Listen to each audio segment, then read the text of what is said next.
Most people will say that they've got an open mind. In my experience, they don't. Their mind is only open within the framework of what they currently believe. Welcome to the Awesome Human Podcast, your path to total human optimization. Ready to unleash your 100%? Let's go. Welcome back to the Awesome Human Podcast. I'm your host, Ben Coomber, and this is part 2 of my foray into my journey with spirituality, which is a 5-part series of predictions that I made that in 2024, 2025 and beyond, there will be certain health trends, and I've been exploring those health trends on the podcast, things that I believe will become bigger. And the reason why I think the journey of spirituality will be part of those predictions is because I believe people are looking for greater connection to themselves, their purpose, what it means to be a human. They want more life satisfaction. They feel and know that there is more within them. And that is why I'm exploring this topic. It's a bit outside of what I would usually talk about, but I personally have been on a very powerful journey recently. Becoming chronically ill made me look at every area of my existence and kind of question it and really uncover where I was holding myself back physically, mentally, and emotionally. So on the last episode, I spoke at length about kind of parts of my journey to date and what that meant, what spirituality is in terms of definition, because that is probably something, especially for me, that you might be unaware of. So I used several definitions to try and bring us to a place of understanding, and that's centered around awareness and consciousness. I talked about what I felt my journey was into spirituality and kind of how it evolved and how you might start that journey. Where we go from kind of self-awareness and how that kind of evolves. And I then talked about the 4 stages of consciousness, which was framed by Mike Chang. Some tools that I've been there, how a coach, Britta, has played a role in there, and how some of the tools that I've used have played their role. Now, as ever, I talk a lot, so I had to break this down into 2 parts. So I'm continuing this today, and I'm going to kind of hopefully continue the journey effectively to allow you to take action in the way that you feel you want to take action. And I asked on my social media if anyone had any questions, and I had a couple, and they were actually all centered around one core theme. So I've brought that into today's podcast. Now, I started this show with the headline statement: people think they have an open mind, but they don't. Their mind is only open within the framework of what they believe. Now, people say they have an open mind because it almost means that they are a good person, that they have a growth mindset, that they are progressive in their thought process. But in my experience of working with thousands of people, talking to a lot of people, one of the reasons, and this is a huge reason, people don't develop in the way and grow in the way that they want to, is because they do not have an open mind. Now let's think and go back to what shapes our mind. Our childhood shapes our mind hugely. The things that happened, the things that we're told, the environment that we're brought up in, it shapes us hugely. And then we go to school, we get friends, then there's more environment. And then when we get older, there's information from government and society and culture, and all of this shapes how we think today. So if you sit down with anyone, mum, dad, friends, family, co-workers, and you speak to them, you will see who they are and how they've been brought up by delving into what they believe, because they believe what they believe because of their previous years. And unless we as individuals challenge every component of that, we don't really know whether we've got an open mind or not. Now, let's use some really frivolous examples. Let's take exercise. Most of you listening to this probably exercise in some capacity. Now, if I sat down with you and said, let's try a new style of exercise, let's try this, you might be like, nah, I've seen that online, like looks like rubbish, not really for me. And I'm like, well, why wouldn't you try it?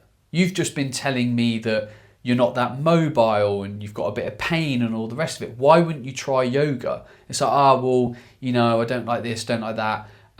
Okay, cool.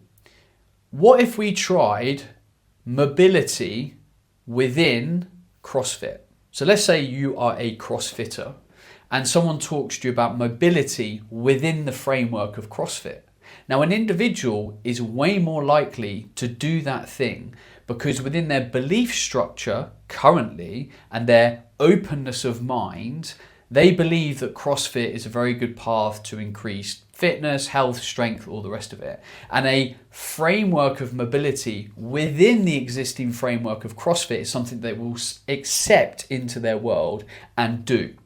Now, this might be far from optimal because all you're really doing is staying within your framework. And if you speak to the greatest teachers in the world, they are usually incredibly well read. They haven't stayed in a particular area. They haven't just done CrossFit, for example. They've probably tried 10 different types of training. They've probably exposed themselves to 10 different types of religions. They've probably been coached by 20 different people. Why? Because when you expose yourself to different things, you develop a higher level of understanding and consciousness because of these experiences. And yes, having an open mind doesn't happen overnight. You slowly break it down as you break down beliefs that you have, stories that you tell yourself, and you rewire and basically, don't ever rewire into a new state of mind. Your mind hopefully stays completely open. So what I've learned over the last couple of years is that I used to think I was quite open-minded, but I was open-minded within the frameworks of what I believed. And you would often hear me say, nah, I don't do that because I don't want X or don't enjoy Y. And actually, exposing myself to that might have taught myself something. It might not have meant that I would continue to do it. Yoga is a great example. I've exposed myself to yoga a bit over the last couple of years. Now I do it a little bit. I'm still not drawn to do it as a regular practice, but I've actually learned a lot from simply exposing myself to it and opening myself up to the benefits of the practice, what the practice hinges on and why. So it's expanded my awareness. It's like when I was younger, I traveled a lot. And it was great because it opened up my awareness to different cultures, different people, different foods, different ways of living. And that allows you to grow a lot as a human. So you can start to see how different types of journeys, different types of experience, different exposure to things can help you develop as a person. So in this moment, just decide that you're not an open-minded person. Just decide that. Just humour me in this moment. And what would it mean and look like to be more open-minded? And what that might look like is when you're in conversations with other people, you just listen. You just observe. You don't judge what they're saying. You don't try and control the conversation. You don't try and impress your opinion. You simply open your mind to what they're saying and you are curious. You're intrigued. You want to evolve the conversation. You want to understand. Because most people have dialogues and conversations with people. And the reason why I'm talking about people is people are power. Every area that you're looking to progress in your life, the progress will come from a person. Whether you read a book, go on a webinar, watch a YouTube video, or speak to someone, someone has written that book, recorded that video, done that webinar, or you're talking physically to that person. So know that people you meet, quite often serendipitously, will be your journey to greater growth, greater awareness, and greater levels of consciousness. So when you talk to people, rather than trying to impress your opinion, judge them, control the conversation, look to be superior, or anything like that, Simply be curious. Simply talk. Simply open up your mind. And do you know what? It's hard. It's taken me a while to really be good at this because I had a big ego. I thought quite often what I thought and believed and know was right. So I'd quite often impress my opinion. But if you were to talk to me now, if we were to meet up in a coffee shop, I bet you I would talk, unless someone was asking me a lot of questions, 10 to 15% of the time, because I want to be curious. I want to understand. I want to learn and evolve. And what happens when you find someone with beautiful synchronicity, what you'll find if you were to go on a walk or have coffee with someone is that you talk pretty much equally. The conversation just flows, you bounce off each other, you're not trying to compete, you're not trying to judge, you're not trying to impress an opinion. The conversation just, flows. And that's when you are talking to someone that is energetically aligned with you. And that's a big part of what I've realized on this spiritual journey. We are energetic humans. And if we can get in touch with our energy, who we are, and start to find other people with similar energies, similar outlooks, have an open mind, amazing things happen. And you develop beautiful relationships, beautiful growth-based, supportive relationships. And if you don't have those people in your life, start to open your mind and open your vision to those people, because they are turning up in your life all the time, but you're not seeing them. And that is one of the reasons we need to slow down. That's one of the big things that I've learned on this journey is we need to slow down. When we're running around in our life, completing life like a to-do list, up, food, work, gym, kids, cook, do whatever, we're not seeing things. We're not open to the beautiful synchronicity of life. We're not open to the messages, the people, the opportunity, the happenings, the sparks of your future, because we are head down, tunnel vision, doing too much. And I really try and go about my day, and I understand I am in a fortunate position as a business owner that I can control my day or go with flow in my day rather than control it, that I'm able to really slow down and just feel what is happening in my world. And when you start to feel and tune in to the energy of life, the energy of yourself, the energy of other people, incredible things happen. But you have to slow down. And that's where in part one of this, I talked a lot about meditation and journaling and just being present and slowing down, because they are tools to allow you to start to see, reflect and evolve. Now, one of the big questions I got when I asked, do you have any questions for part two, is people were talking about how other people don't understand this journey, and that other people might think spirituality is like woo-woo and they take the mick and all the rest of it. Now, let me be clear. People usually take the mick out of things they are threatened by. So if you're getting the mick taken out of you, know that that person is projecting a fear that they have on you. So take comfort in that. Now, it's not always easy in the moment, but in reflection, please take comfort from that. Now, I've not had any issues with the journey that I've been on for two reasons. One, I haven't really shared it with anyone. I've just quietly gone about my development as a human, my path of spirituality on my own. So I've been having sessions with Britta. I go there, I come back, I use personal time to just reflect and evolve, etc. I do breath work on my own with one-to-one coaches, with group sessions, and it's a pretty private thing. I've not really talked about it online. I talk about it to relevant people in my circle and new friendships that I've developed, and that's it. It's not something I openly talk about with much of my family, apart from my mum, because my mum's very spiritual. She's an absolute legend. She understands, she gets it. And I've not really talked about it to anyone else. So we have a decision. If you continue to share it, you have to know that you are going to invite commentary. So sometimes we just need to go about our own journeys in our own way, and that is totally okay. I would always find people that are like-minded that you can share the journey with and talk to about the journey, because it allows you to evolve, get further context, etc. And then everyone else, does it really matter? Do you need to share it?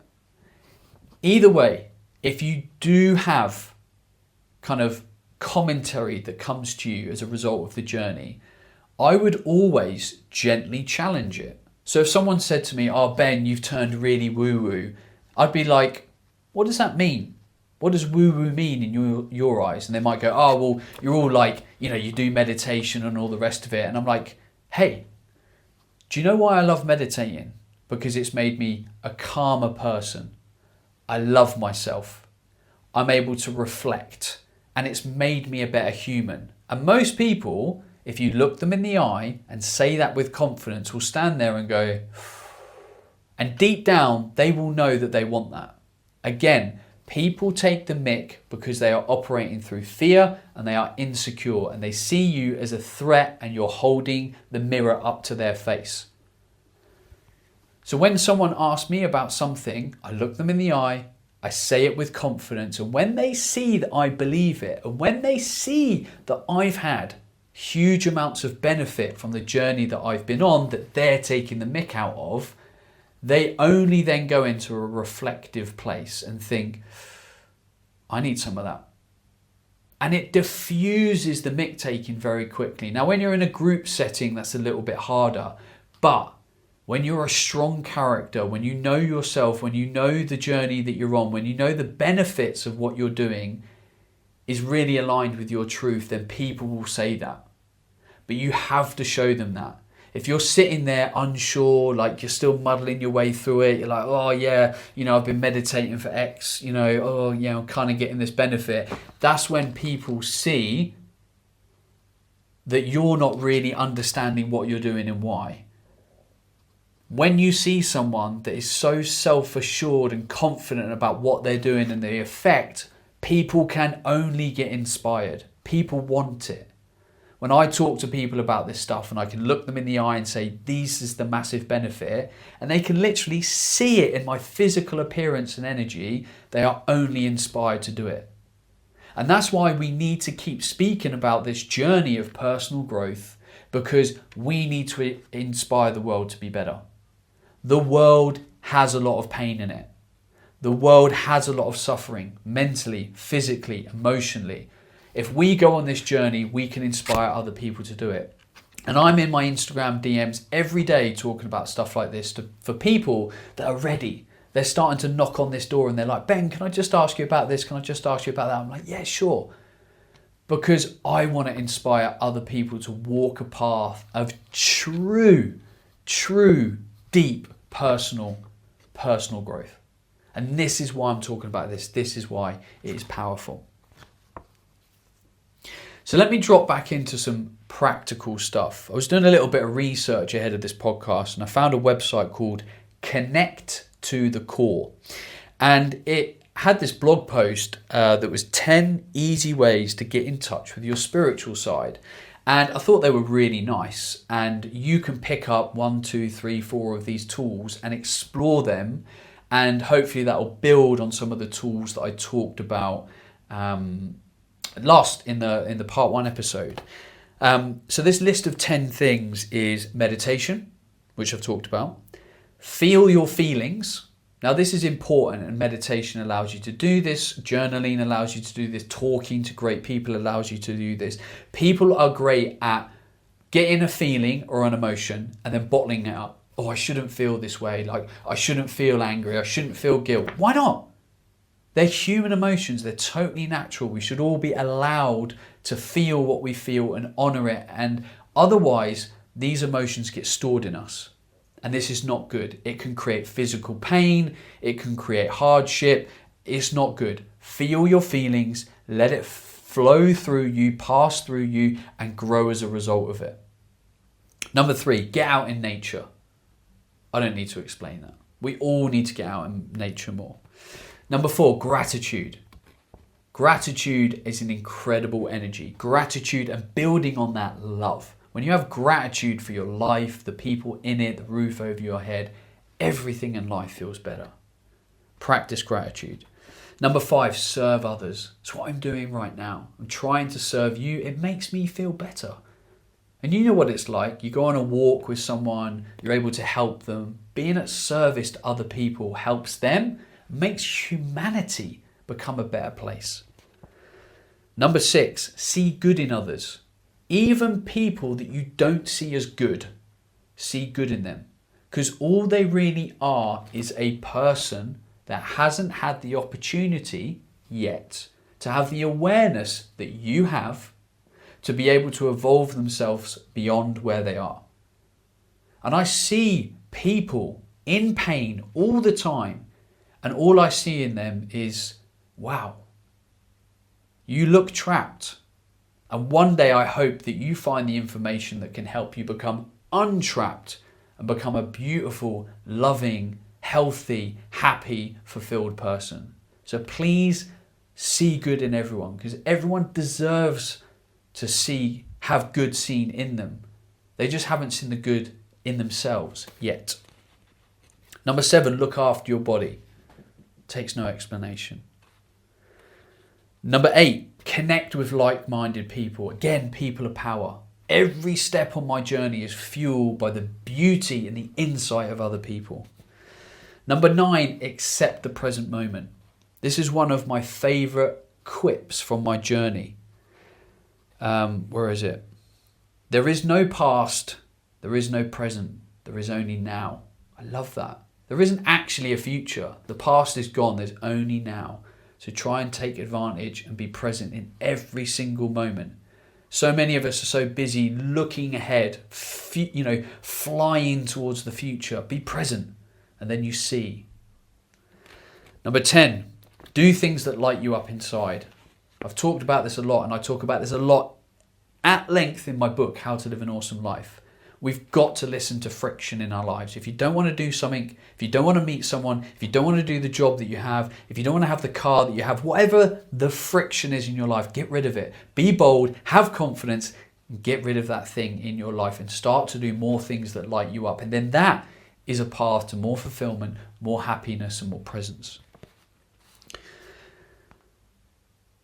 I hope those 10 tools gave you some food for thought and allows you to start to just knock on this door a little bit more.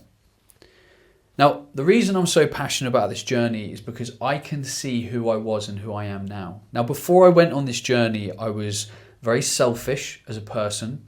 I'd probably describe myself as a narcissist, if I was really honest. I used to operate through fear that I wasn't enough, and that if I didn't build a successful business and have a great body, then people wouldn't think that I was cool. And that's because of several reasons and things from my childhood that I've talked about before. And that meant I had deep self-worth issues from my childhood, and it was all based around like feeling that I wasn't loved. I used to judge people a lot, and I used to let that judgment run wild in my head and then try and kind of influence their future and opinion. I wasn't truly compassionate to other people in other situations. And I had an elitist mindset, and I felt I was above others.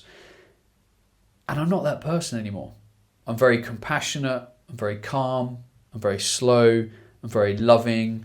I try and think of other people as much as possible, but I do also put myself first a lot because I have to look after myself, and I very much believe that if I can be in my place of power, then I can provide love and support and energy to other people. I don't judge people. I literally don't have that kind of reflex anymore. It's very powerful. I've let go of all the traumas in my childhood. They don't plague me anymore. They didn't have any place in my body. I've kind of let go of them, and that's been a huge part that Britta has played, the role she's played in my life, and also breath work and some of the ceremonies and journeys that I've been on, some of the psychedelics that I've used. And what I want to say is that it doesn't matter what is deep inside you. I am me, you are you. All I want you to do is walk the road and discover your truth. We've all got things in our past. We're all uniquely different. And just because my things, my beliefs, my stories, my traumas are like a certain way, it doesn't mean that your journey has to only look like mine because I had those certain things going on. Like, my point here is that I'm assuming, just want to be the best version of yourselves. And I believe that comes from deep personal work. And yes, quite often people that explore this journey do come at it from a place of pain. I know many entrepreneurs like me have walked this path, and I've met up with a lot of very like-minded souls since I've been on this journey, because a lot of entrepreneurs do operate from a place of pain, fear of not being good enough, self-worth issues, bullied at school. It fuels that kind of ambition quite a lot of time, because pain is unfortunately quite often the most powerful driving force over love. But what I've learned is if you can have love become the primary driving force in your life, it's much richer, it's much more meaningful, because having pain as a driver is only short-lived. You kind of keep going from a seat of inadequacy. Whereas when you operate from a place of love, you come from a place of pure intention, intention that you want yourself and the world to be a better place, and that is an absolutely beautiful thing. So what do I continue to do now personally on this journey? Well, I have a session with Britta every 4 or 5 weeks, and it's amazing. I continue to really enjoy those sessions, and each session is very unique and different. I meditate for usually about 10 to 20 minutes every day, but I also go about my life in quite a meditative state. And that, for me, is a big progression of meditation, is that you don't always need the practice, but you start to become someone that walks around as you're almost in this kind of meditative state, because you're moving slower, you're more considered, you're seeing things, you're observing your thoughts with non-judgment. And that's very important. So I try and stay at a slow pace in my life. I give myself time to think, feel, grow, reflect. I do breath work anywhere from 1 to 4 times a month, depending on where I'm at, what I want to explore, who I'm around. And I don't have a regular practice. I just let it come up in my life, and I just sort of follow that kind of desire.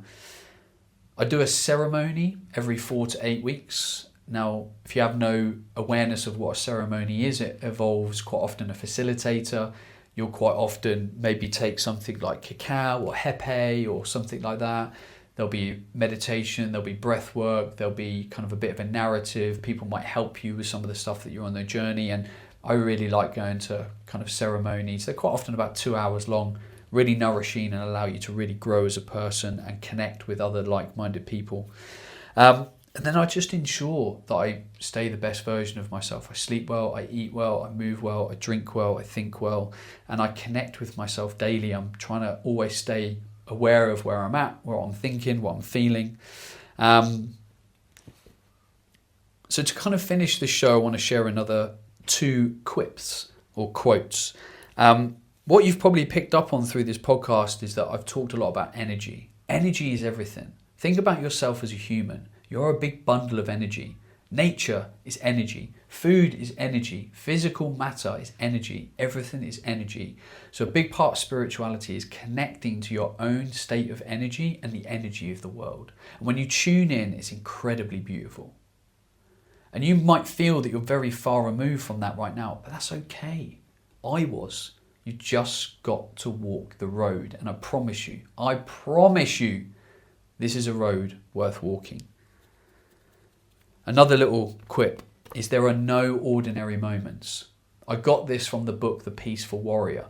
I gave you 5 books on my last podcast. If you want to choose one, I'd probably choose The Peaceful Warrior. This is a book that Britta sat me down and said, I think you're now ready for this book, The Peaceful Warrior. So I read it, and what it is it's a fable about someone's journey to spirituality, increased awareness and consciousness. So actually, it's probably a good kind of singular book to read. And I put the links in my previous podcast, part 1, to these books. And what this quip, no ordinary moments, mean is that if you stand back and you tune in, everything in your life right now is happening for you, not against you. And you just got to tune into that. I'll leave you with that. If you want to talk to me, You know where I am. The best place is probably in my Instagram DMs. I'm a huge fan of sending voice notes back. Have a look at the books, check them out. All I would say is open up your mind, open up your awareness, start to really go deeper within yourself, because there's beautiful things there. You are a beautiful human. You are worthy of this growth. And I really want you to see that. You're a beautiful, powerful person. And I just want you to really see and realize that, because there's so much potential within all of us. I just think so many of us are tapping so little of that potential. And this journey allows you to tap into a lot more of that. So there we go. Go be an awesome human. Goodbye.